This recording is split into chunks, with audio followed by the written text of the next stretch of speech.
Arsenal fans have seen enough. Is this another season where Arsenal's title challenge will be choked off? What a crucial day this could prove. Mikel Arteta glum-faced at the end of it, tight-lipped.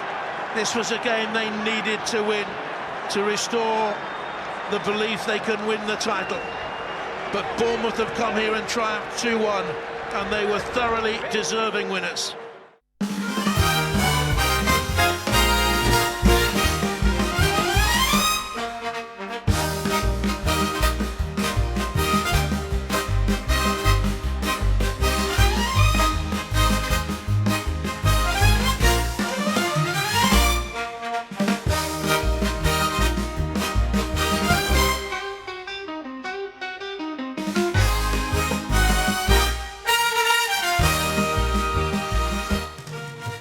Hello and welcome to the Sound of Football podcast. I'm Graham Sibley, and as ever I'm joined by Jan Bilton. Hello. As ever, but we all know that isn't the case, don't we? Yeah. You rolled a 6 this week, didn't you? I don't think I didn't listen. Yes. Hello Jan, welcome back. Thank you, Graham. Thank you. Good to be back. But we have no Terry this week, I'm afraid. So Jan, in penance of missing out last week, is doing all the heavy lifting this week. Yes, and you find us in jubilant mood because, despite what you may be hearing on other podcasts, we're celebrating. I am, anyway, as an Arsenal fan, because Arsenal won a trophy at the weekend. Yes. Kind of. We can. Jan, come on, let me have this, please. You're stretching the definition of Arsenal winning a trophy, though, aren't you, Graham? Well, okay. Well, Jack Wilshere won a trophy, and he's still Arsenal to me, anyway. He'll always be Arsenal. Yes, yeah. Jack Wilshere won his first silverware as a manager, didn't he, Jan? He did. Luton town boss, so Luton who had back-to-back relegations, and I know, and Tottenham are about to find out what that's like.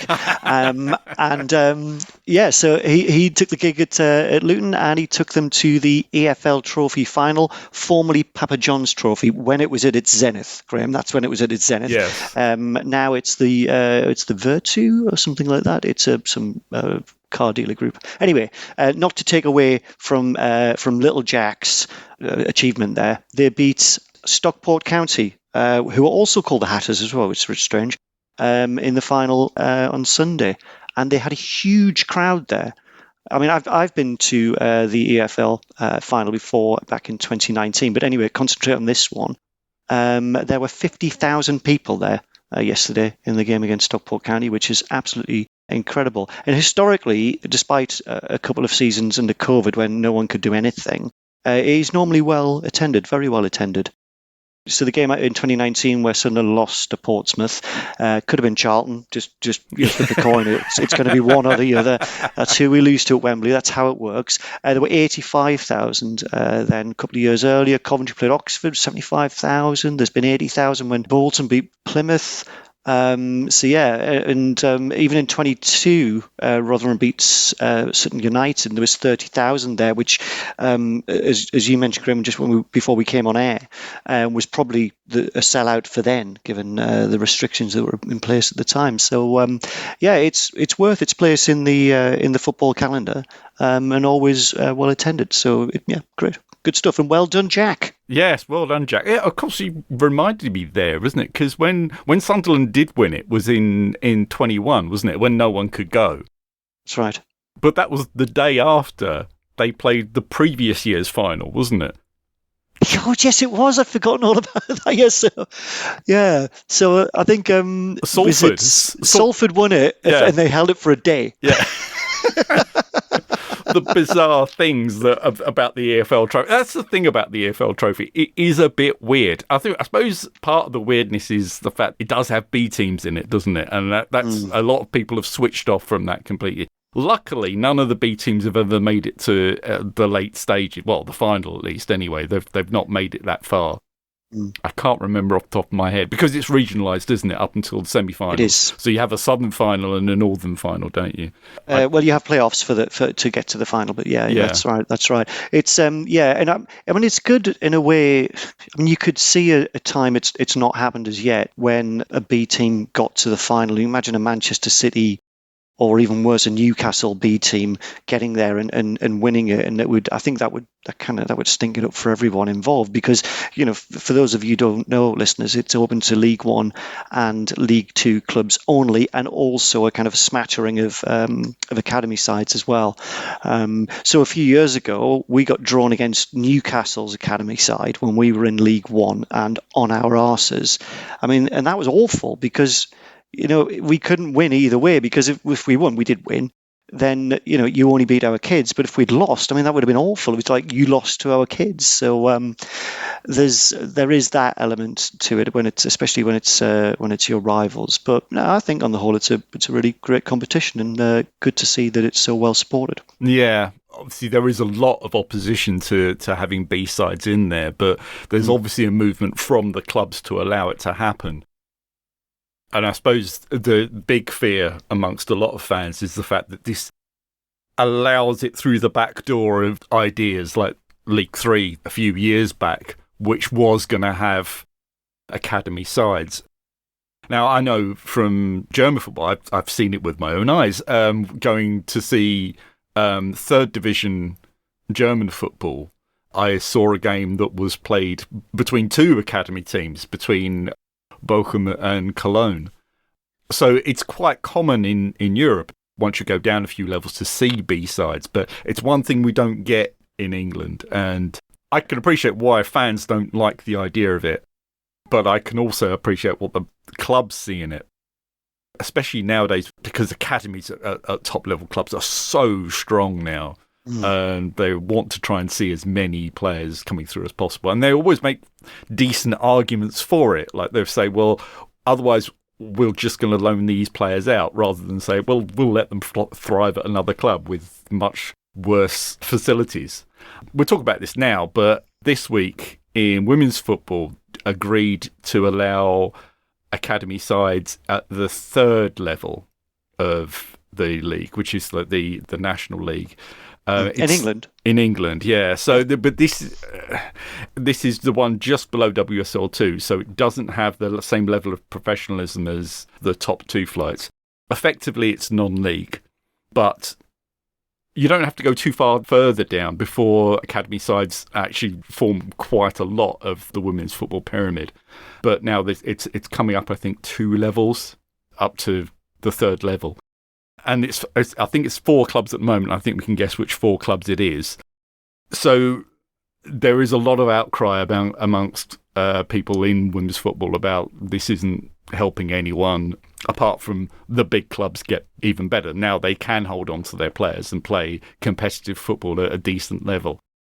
I don't know too much about football at that level, about how the costs involved of running clubs and things like that, and how that would significantly impact that. I know gut feeling thinks, well, that sounds like a bad thing, but it's difficult to know, really, isn't it? I think in the women's game, I suppose, as you said, once you're outside of the top 2 divisions, then it's effectively non-league. So I think the difference between that and the men's game is that if you're loaning players out from, say, Arsenal to a team in the 3rd or the 4th tier, like they're still going to be playing professional football, and they're going to develop because of that.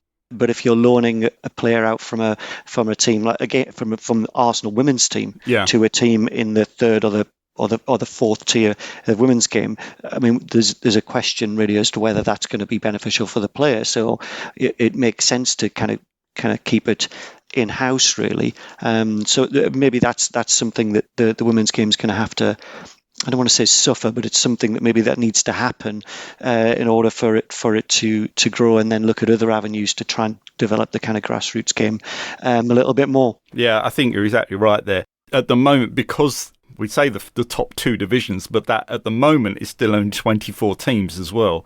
So it just means the amount of options available for loaning out players or developing players with game time is restricted.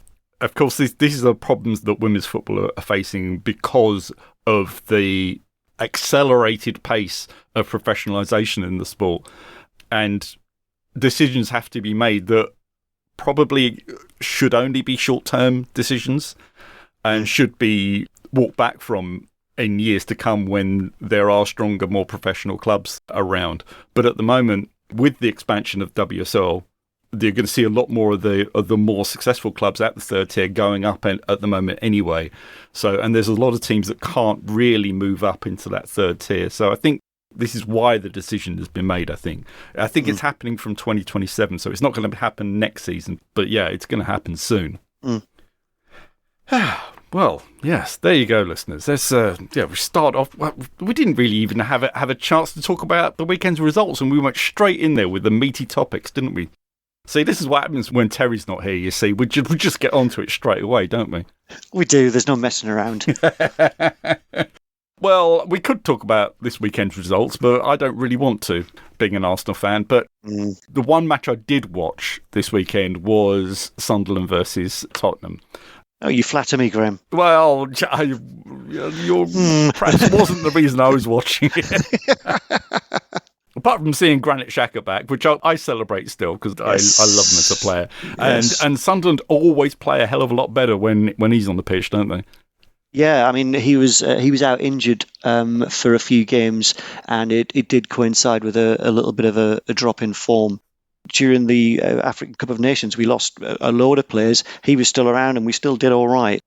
But yeah, when he's not around, it's a real problem, which does give me concerns for seasons to come when he decides to hang up his boots. But yeah, great player, and he is absolutely adored, Graham, on Wearside. Absolutely loved. Well, I'm not surprised because he has taken Sunderland to within a point of Europe. So these are great times to be up on Wearside, isn't it? They certainly are. They certainly are. I thought, as I always do, because I'm scarred by years of watching us be awful. But I thought that the new manager bounce with De Zerbi coming in yesterday for Tottenham was going to do something. And although they didn't stink the place out, they weren't as bad as their results maybe portray them. But apart from kind of one shot from Solanke, which was saved, they didn't really threaten. And in the second half, they kind of just weren't really there. So can we talk about the goal? Yes. So why not? Let's talk about the goal. So Nodi Mukiele, he got the ball kind of on the near touchline and started charging into the centre of the pitch. When he had a perfectly good player overlapping him, when I was screaming, just pass it out there. He had a different idea and ran towards the D on the edge of the area, hit a shot that was going to go near post, and the keeper would have saved it easily. And it hit Mickey van der Ven and looped up, and I was going to say flew in. It didn't fly in. It fluked in, if anything. And it just made me think, after I'd climbed down off the ceiling, when you're going to get relegated or when you're at threat of relegation, they're the kind of goals you concede, because everything you do is just turning the wrong way. We've all been there, some of us this weekend as well, Grim, haven't we? Because it was a very similar one at Arsenal, wasn't there? Totally. It really reminded me of the first goal we conceded against Bournemouth, which again, we had Saliba blocking a shot, looping up off his foot, and instead of going in at the far post, it just landed in front of Junior Krupi, who got a very high foot up and managed to steer it into the back of the net. But yeah, when your luck's not in, your luck's not in. Exactly. I was watching the Tottenham game. The most worrying thing I had for them, if I have worries about them, is that it didn't seem too dissimilar to previous games that I've seen them play, where they have moments where they look like a proper top six side, and they certainly have individual players who are like that, but then there are some elements about it that just stink, that really do. When something can go wrong, it will go wrong for them. It doesn't seem to be chance anymore. It just seems to be the fact that it looks like they're constantly playing uphill to me. And I think that a lot of the time is pressure. It's been a long season. It's been a long season with the same group of fit players, actually, as well. So that really doesn't help when you've only got 6 games to go and you've got to win 3 of them. Yeah, and going through that season with kind of half a squad Yeah. across it. I mean, don't get me wrong, it's great fun seeing the league more competitive. Let's put it a different way. For all of the Spurs fans haven't turned off 6 months ago, they certainly will now. But they suffered another set of injuries as well, because Christian Romero clashed into Kinski, who actually I thought had quite a good game. Kinski, after his nightmare the last time he had the gloves on. And he's probably going to miss the rest of the season as well. So, you add that to I did the preview for this game for the box set, and just reading through the number of quality players they've got that are just sidelined. It's unbelievable. And, they've got no creativity at all because of all of those injuries. So you're right, they're playing uphill, but they're not just in that game and previous games, but for the rest of the season. They are now in the relegation spot.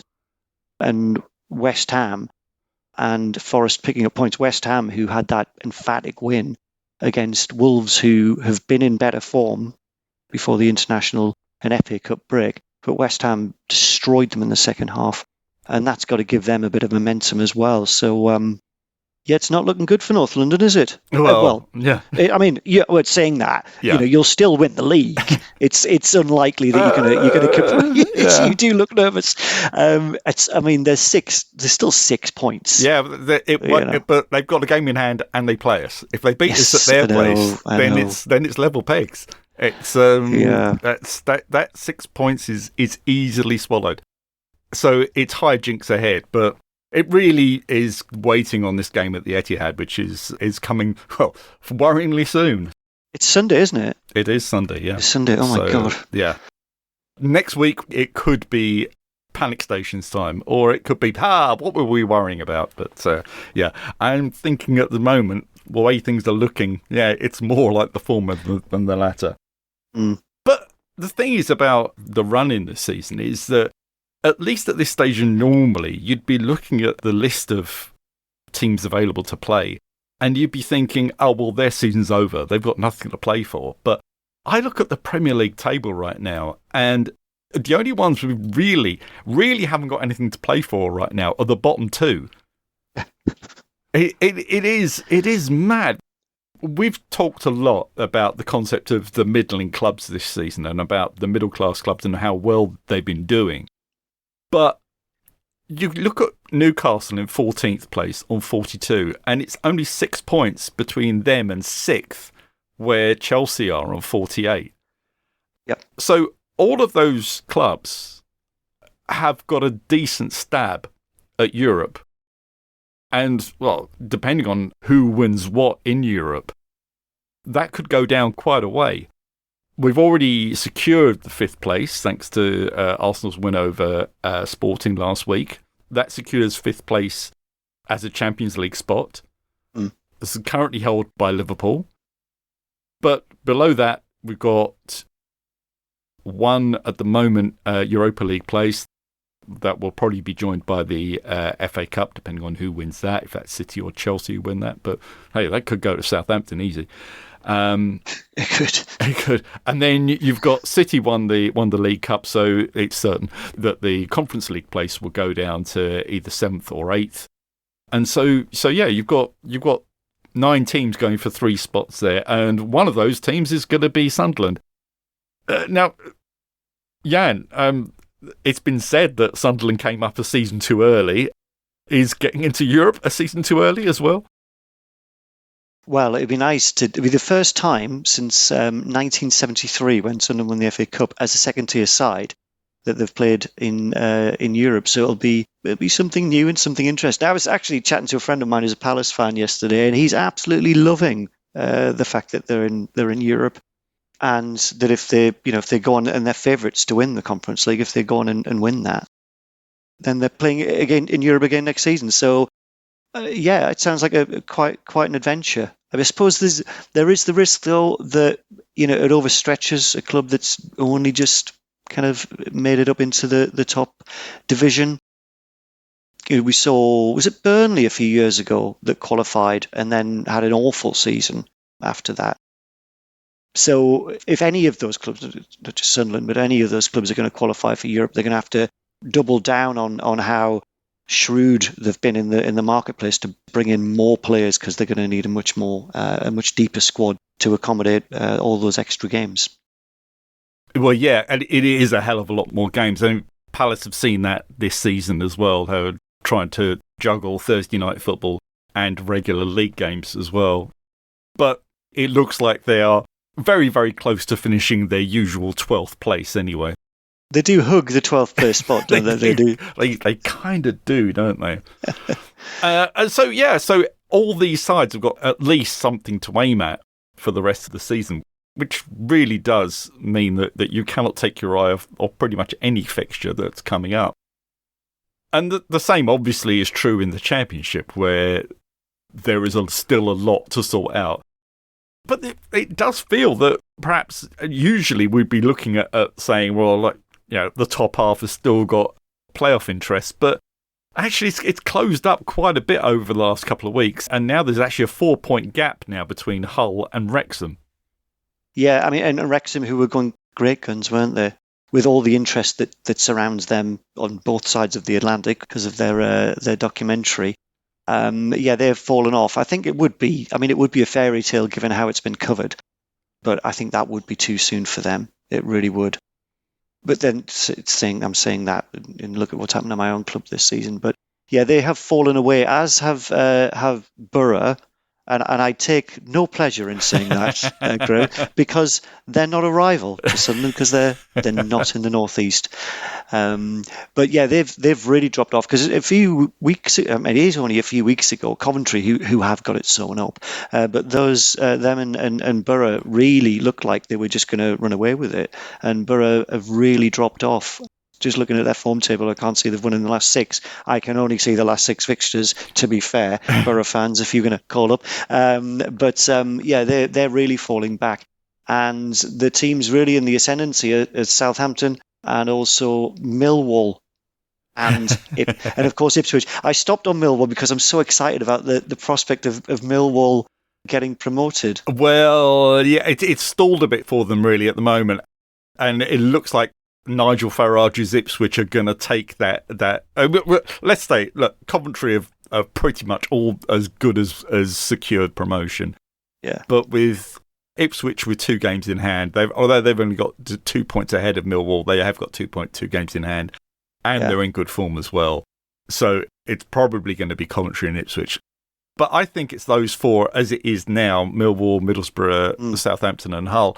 Maybe Middlesbrough are coasting in like Sunderland did last season. And it worked for them, didn't it? I suppose, well, it did, yeah. I mean, they're 8 points clear of Wrexham? Yeah. I suppose so. I think when Sunderland did that, though, it was mathematically impossible for them to get. So they were just like, no one cares. So Borough maybe sailing close to the wind if they're going to try something similar to that, but I mean, it would take a hell of a turnaround. But they've been coasting for a long time, if that is the plan. So that's a very relaxed approach to it. But no, I'd love to see. I mean, if it does stay as those 4, it's going to be a brilliant. I mean, the playoffs are always amazing. They're always amazing. It is. But if it finishes in that order as well, you're going to see Middlesbrough playing Southampton in the semi-finals. On current form, I can only see one winner there. I can only see one winner of the playoffs, as it is at the moment, anyway. Well, based on form, I mean, yeah, Southampton. I mean, they're ripping it up. I mean, just for anyone that doesn't follow the Championship, I mean, Southampton, they beat Wrexham. Was last Monday, 5-1 at Wrexham, and Southampton are having a real great turnaround considering how badly they started under Will Still. We could see them bounce back straight away. Considering you think about, Graham, the contrast to last year. When they went down with a whimper from the Premier League. So, that would answer some critics, wouldn't it? Certainly would. And the relegation fight is still going on there as well. There's still a few teams still involved in that down at the bottom. But Leicester lost again at the weekend, lost 1-0 to Swansea. Swansea, who really don't have anything really to play for in 14th place. and that was at home as well. They've got a massive, massive game against Portsmouth this weekend. They could find themselves adrift. They're already 4 points from safety. At least if they beat Portsmouth, it will only be a point, unless, of course, Oxford win. Yeah, this is Portsmouth who beat Borough at the weekend in the last minute. It was like 94th, 95th minute. So, Portsmouth have got it in them for Leicester. Interesting one as well, and I just read this morning. I think it's been going on for a few days, so people better read than me will know this already.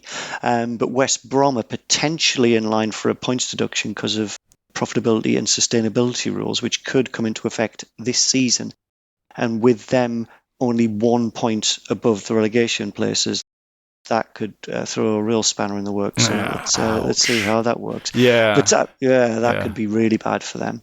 Yeah, because they're on a bit of a roll at the moment. I mean, they've drawn their last 3, but they're not losing games at the moment, unlike they were earlier on in the season. And they had put a bit of space between themselves and the bottom 3, but. Yeah, they drew 0-0 with Millwall, understandably, at the weekend, and they're right back in the mire. And if they do get a points deduction, wow, well that is going to change things. Obviously, Leicester have got a 6 points deduction there, and of course Sheffield Wednesday, who were relegated some time ago, are still waiting to get into positive numbers. But they've drawn their last 2 games, so fingers crossed. Fingers crossed, 4 games. If they can draw all of those, then they'll be on 0 points at the end of the season. They will. I mean, we do an entire podcast on this, so I'll make it brief, but a bit of a damning indictment of the shape of football at the bottom end of the Championship there, with 3 clubs that have got points deductions. Yeah. Not great at all. Well, yeah. What does it say, doesn't it, really? Exactly. Yeah. Exactly. Yeah, we'll keep an eye on that West Brom situation because that really, it does seem really unfair to spring a points deduction on at this stage of the season, though, doesn't it? Really, it's yeah. I mean, imagine what that's doing to as you mentioned, they've turned things around a bit. But if you're a player thinking, or if you're the team thinking, we could do this, we can do a great escape. And then for some bureaucrat to go, well, I think you'll find you didn't put this in the debtors column. It's not the smell of the game, Graham, is it? It's not really. It's not really. Well, of course, we can't big up the Championship this much without putting them in our Boxset this weekend. And, of course, that Portsmouth-Leicester game has to go in there on Saturday lunchtime.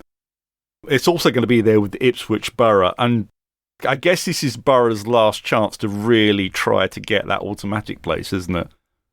Yeah, I mean, if they don't win that, then that puts Ipswich out of sight from them, and probably out of sight from everyone. They'll be on 78 then, and Borough on 72. Whereas if Borough win, then they're level on points with Ipswich. So that's Borough have to turn it on. They really do. Of course, there is a certain game on at the Etihad.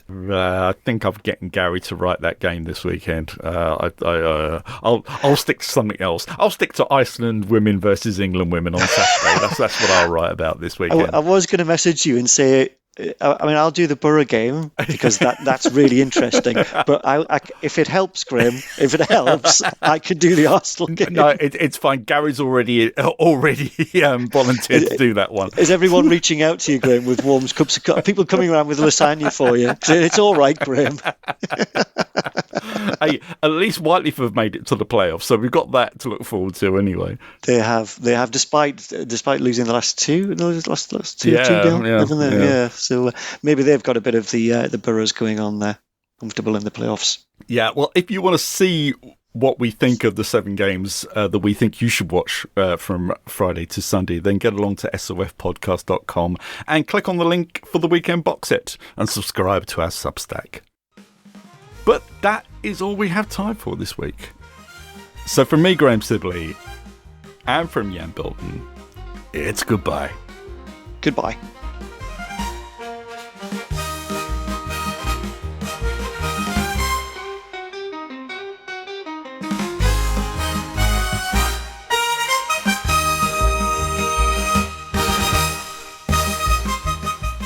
Get in touch with us on Blue Sky or Instagram, where we are at Sound of Football. Or go to sofpodcast.com. Like us, share us, rate us and review us. Do it now!